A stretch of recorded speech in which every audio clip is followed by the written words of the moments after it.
The bar was alive with music, laughter, and the clinking of glasses. In the corner, a girl sat on a high stool, her long legs crossed, her body swaying slightly to the rhythm of the music. Her name was Vanessa, and tonight she was the center of attention. Vanessa's body was impossible to ignore. Her curves were exaggerated, her hips wide, her backside round and full, her breasts pushed up and out, barely contained by her tight, low-cut dress. Every man in the bar had noticed her the moment she walked in. Their eyes lingered on her, some bold enough to approach, others content to watch from a distance. Vanessa knew she had power tonight. She could feel it in the way men looked at her, in the way their eyes followed her every move. She was the queen of the room and she loved it. She scanned the room, her eyes landing on a man sitting at the bar. He was dressed in an expensive-looking suit, his Rolex glinting under the lights. He was older, maybe in his late 40s, but he had an air of wealth and confidence that made him stand out. Vanessa had seen him before. His name was Chief, and he was one of the richest men in the city. He was known for his lavish lifestyle and his love for beautiful women. Vanessa had heard stories about him, how he would spoil his women with cars, houses, and trips abroad.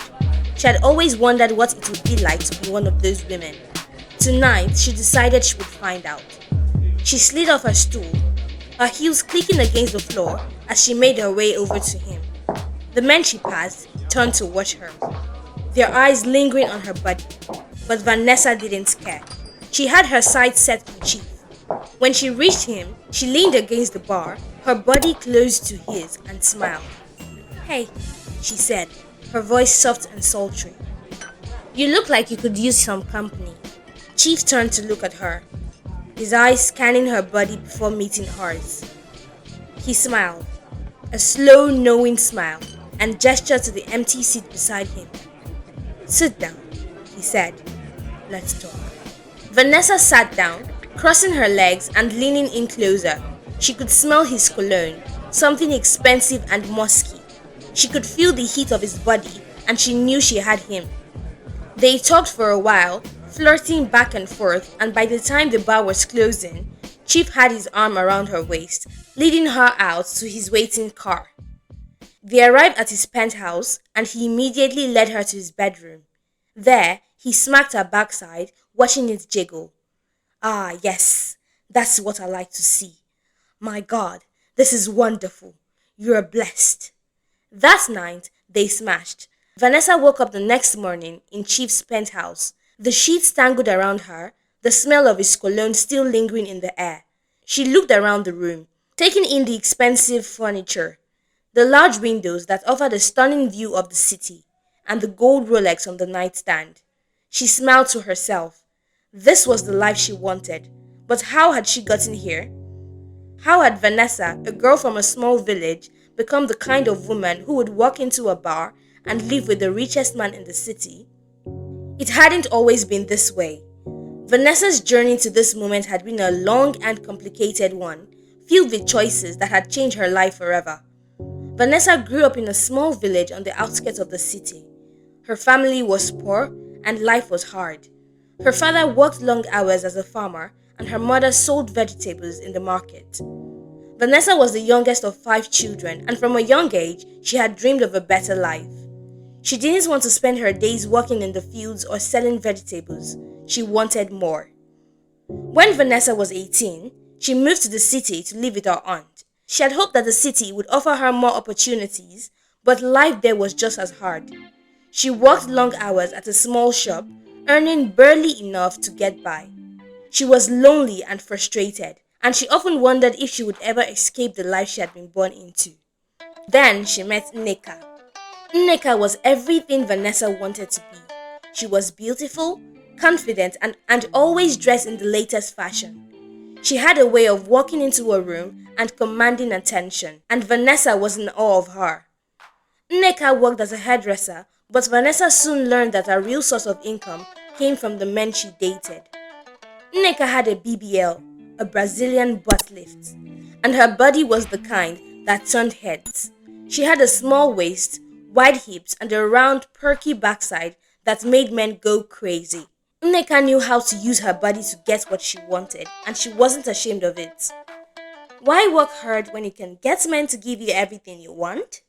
Nneka had said one day as they sat in her small apartment. She was counting a stack of cash, the result of a recent date with a wealthy businessman. Vanessa watched her, her eyes wide with envy. But how do you do it? Vanessa asked.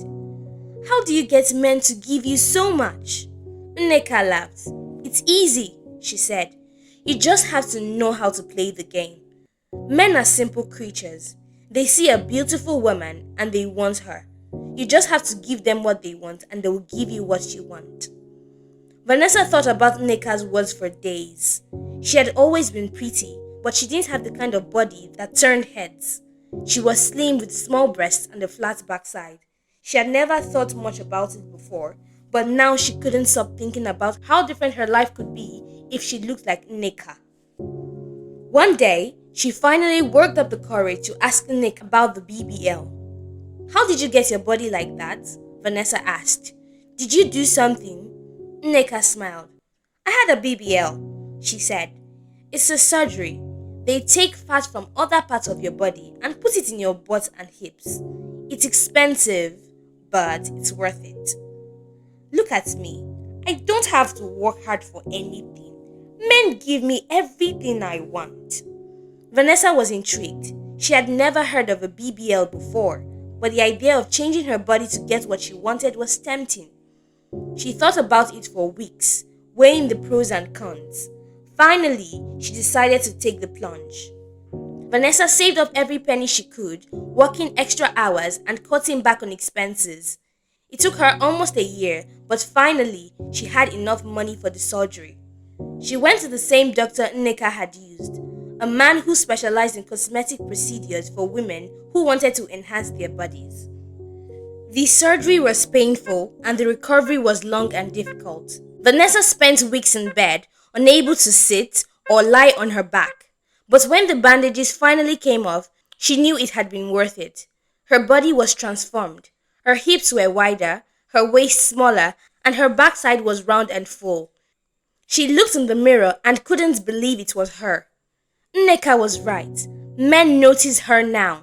They looked at her differently, their eyes lingering on her body. Vanessa started going out more, dressing in tight clothes that showed off her curves. She began dating wealthy men, just like Nneka had taught her. They took her to expensive restaurants, bought her designer clothes, and gave her money. Vanessa felt like she was living a dream, but it wasn't enough. Vanessa wanted more. She wanted to be the most beautiful woman in the room, the one every man wanted. She decided to have another surgery, this time to make her backside even bigger. She went back to the same doctor and he warned her against it. You are already at the limit, he said. If you go any bigger, there could be complications.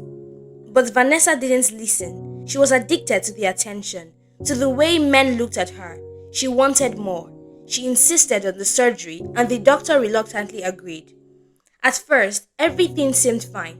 Vanessa's body looked even more exaggerated and men were even more obsessed with her. She was making more money than ever and she felt like she was on top of the world. But then, the side effects started. It began with small things. A strange tightness when she sat for too long, aches and bags in her backside, swelling and redness. Vanessa ignored them at first, thinking they would go away, but they didn't. Instead, they got worse. Her skin started to peel, and she noticed strange lumps forming under her skin. She tried to hide it wearing long dresses and avoiding situations where she would have to show her body. But it was impossible to hide forever. One night, while she was with a man, he noticed the lumps and the peeling skin. He was horrified. "What is wrong with you?"